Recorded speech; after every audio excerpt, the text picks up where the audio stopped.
Alright.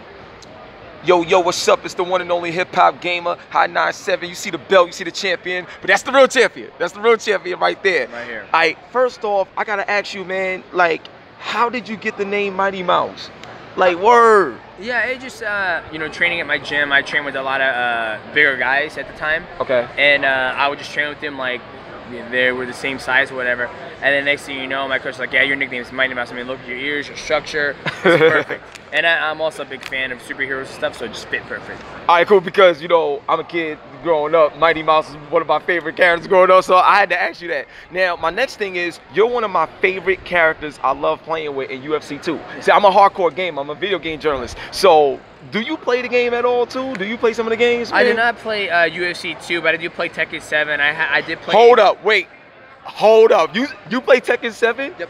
You just became my best friend. I just adopted you. That's it. Okay. You're my brother now. That's it. Oh my God, Tekken 7 for real? Yeah. So who's some of your favorite characters in Tekken 7? And yeah, like, what is that experience like playing the game? Yeah, obviously, you know, you got Jin, you got the Kazuma family, not Hayachi, Jin, Kazuya, Mishima. That's yeah, Mishima family. The Mishima family. Kazuya is one of my favorite characters, but now adding in Akuma into the series. Yes. That's who I man in Tekken 7. I'm also play Battleground Player Unknown. I play a little bit of it, all types. You play PUBG? Yes, oh, yes. Yo, all right. Okay, yo, you don't understand. This is crazy. So, let me ask you this: have you thought about either, you know, doing voiceovers or getting a bit deeper on the business side of gaming, considering how big it is? Absolutely, absolutely. You know, I have my first gig during TwitchCon. I'll be doing some online on-air talent work, but absolutely, you know, I'm always looking forward to you know, building my brand. A video game is part of my brand. As long as the opportunity comes available, I'm gonna try to jump on it.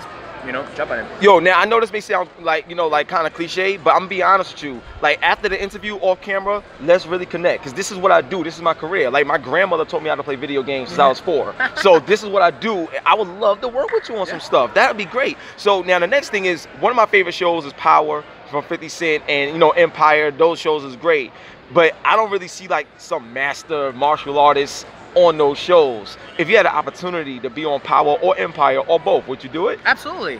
Why not? You know, I could be in Snow's club. I think that's his name, right? Ghost. Yeah, Ghost. Yeah, I was thinking of Jon Snow. My bad. Yeah, I would be in Ghost's club as one of the bodyguards. They need a little fight scene real quick, as you know, they're like, oh, who's this small guy? And I'm like, just sitting there with a nice little tuxedo on, and then shit pops off, and I go in there and I whip everybody's ass. So absolutely, I'm always open to different opportunities. If it comes available, if I'm available, I'll do it. Yo, I would love to see you in that. That's why I asked you the question. I would love to see you in that. So now, what's one of your favorite go-to moves? And I know a lot of times it depends on who you're fighting, and the timing is everything. But personally, whether you when you're working out, hitting the bag, what's one of your favorite go-to moves as a martial artist? I would say the armbar. It's one of my favorite submissions. Armbar is it's for me. I understand the concept of it. I understand how to get it from different areas, from different positions. So definitely the armbar. Definitely the armbar. Now, what's one of the hardest hits you felt you given, and also one of the hardest hits you felt you taken, and who was the person that gave it to you? I'll probably say the hardest hit I ever got hit by it was probably John Dotson. Really? Yeah, he's a pretty strong big puncher the first fight. And then I'll probably say a lot of them, you know, probably liver shots. I give good liver shots. I would like to think I do. Liver shots. So you scaring me, man. I'm glad he's my friend. I want to make sure I always be a friend with Mighty Mouse. Like, period. So now I got like 2 more questions for you. My next question, and this is more of a personal, emotional question. So I work with Logitech G, the tech company. You know, mouse, keyboard, all the stuff that they sell, and we have this thing called the G moment. And the G moment is when, like, you feel like you're at your lowest in life and you're at your worst. But that's the moment that defines your greatness, because you managed to overcome it. So what have you gone through in your life that you feel you was at your lowest or your worst moment, but you managed to overcome it to be successful today? Man, it's kind of hard, because when I was at my lowest moment, I didn't really believe it was my lowest moment, as you say. I mean, there's been times where I worked 2 jobs, traveling, doing so much stuff, and I remember looking at my bank account and have like 50 bucks in my account trying to make do, and me and my wife, now my wife at the time was my girlfriend, my wife. But it wasn't my lowest moment, just because it's part of life. You know, you go through ups and downs and valleys in life. I've never been into drugs. I've never been into, you know, domestic violence situations, you know, growing up as a kid. As I look back on it, you know, I came from a very abusive stepfather, but that's just life, you know, that's just how it is. Yeah. So, but for me, you know, life is life, and G moment is G moment. Yo, I love it. So now my next thing is, you know, obviously we're here for the Conor McGregor Mayweather fight.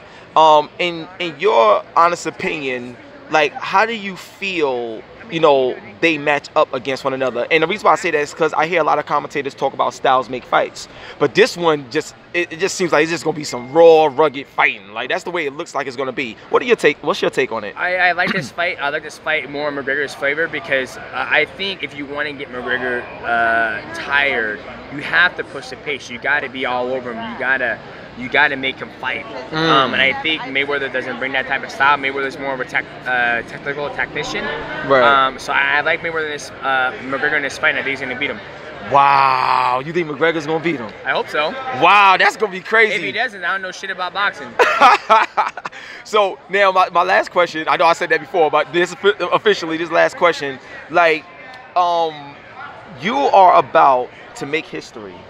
When you win your next fight, and I'm speaking it into existence, okay? When you win your next fight, what's next for you? Do you move up in weight to take over the next division? Like, you're really about to do this, man. Yeah, like, it all depends on if the money's right. You know what I mean? It depends on the money, right? The money's right for me to go up to 135, then I'll do it. If it's not, then I'll stay where I belong and beat it. Because I'm not a very big guy to fight at 35. You got guys who fight 35 who walk around 160, 155, who are taller, 5'9", 5'10". So we'll see what happens. You know, if I'm gonna put myself at more risk, I gotta be compensated for it.